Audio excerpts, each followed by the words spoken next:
ஒரு மகிழ்ச்சியான செய்தி. இதயம் நல்லெண்ணெயின் விலை லிட்டருக்கு ரூபாய் 105 குறைஞ்சிருக்கு. செப்டம்பர் 2023ல 1 லிட்டர் இதயம் நல்லெண்ணெயின் அதிகபட்ச விலை ரூபாய் 503. ஆனா இப்ப 1 லிட்டர் இதயம் நல்லெண்ணெயின் விலை ரூபாய் 398 மட்டும்தான் தமிழ்நாட்டுல. அப்ப இனிமே எல்லாரும் இதயம் நல்லெண்ணெய் வாங்கலாம் இல்ல? மகாராஷ்டிரா தேர்தலில் பாரதிய ஜனதா கூட்டணி அமோக வெற்றி பெற்று ஆட்சி அமைத்தது. இதனால் காங்கிரஸ் மற்றும் அதன் கூட்டணி கட்சிகள் ஓட்டு மிஷின்கள் மீது குற்றம் சாட்டின. முறைகேடுகள் நடந்திருப்பதாகவும் கூறின. கடந்த காலங்களிலும் இதே போன்ற குற்றச்சாட்டுகள் தேர்தல் ஆணையம் மீது சுமத்தப்பட்டிருக்கிறது. குற்றச்சாட்டுகளுக்கு மத்திய தலைமை தேர்தல் ஆணையர் ராஜீவ்குமார் பதிலளித்து டெல்லியில் கூறியதாவது: இந்திய வாக்காளர்கள் மிகவும் விழிப்புடன் உள்ளனர். சமீப தேர்தல்களில் இளைஞர்கள் அதிகளவில் வந்து வாக்களிக்கின்றனர். ஜனநாயகம் ஒரு அழகான தோட்டம்.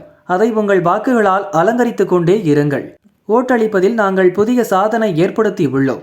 பெண்கள் பங்கேற்பிலும் சாதனை படைத்திருக்கிறோம். மிக விரைவில் 100 கோடிக்கும் அதிகமான வாக்காளர்கள் என்ற சாதனையை பெறுவோம். ஜனநாயகத்தில் கேள்வி எழுப்புவது சரிதான். ஓட்டு மிஷின்கள், வாக்காளர் பட்டியல்கள் குறித்த சந்தேகங்களும் அப்படித்தான். வாக்காளர் பட்டியல் தயாரிக்கப்படும் ஒவ்வொரு கட்டத்திலும் அரசியல் கட்சிகளை சேர்ந்தவர்களும் தேர்தல் துறையுடன் தொடர்பில் இருக்கின்றனர். முழு தகவல் வெளியான பின் ஆட்சேபனைகளை தெரிவிக்க கட்சிகளுக்கு வாய்ப்புகள் வழங்கப்படுகின்றன. ஒரு ஓட்டளிப்பவரை நீக்க அல்லது சேர்க்க கடுமையான நடைமுறைகள் பின்பற்றப்படுகின்றன. ஓட்டளிப்பவரை நேரில் விசாரிக்காமல் பட்டியலிலிருந்து நீக்கவே முடியாது.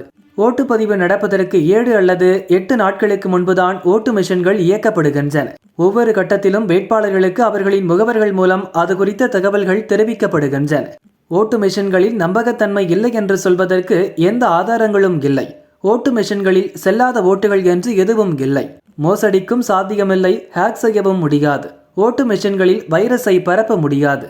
இந்த தொழில்நுட்பமானது நேர்மையான தேர்தல் என்ற கொள்கையை உறுதி செய்கிறது. ஓட்டளிக்கும் மிஷின்கள் தொழில்நுட்ப புரட்சியை பிரதிபலிக்கின்றன. அத்துடன் தேச பெருமைக்கு உரிய விஷயமாகவும் மாறியிருக்கின்றன.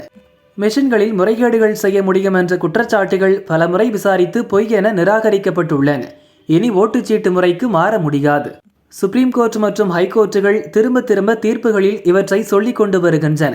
அதற்கு மேல் என்ன சொல்ல முடியும்? தேர்தல் சமயத்தில் இதுகுறித்து பேச முடியாததால் தான் இப்போது பேசுகிறோம். ஓட்டு எந்திரங்கள் மீதான குற்றச்சாட்டுகள் அனைத்தும் ஆதாரமற்றவை.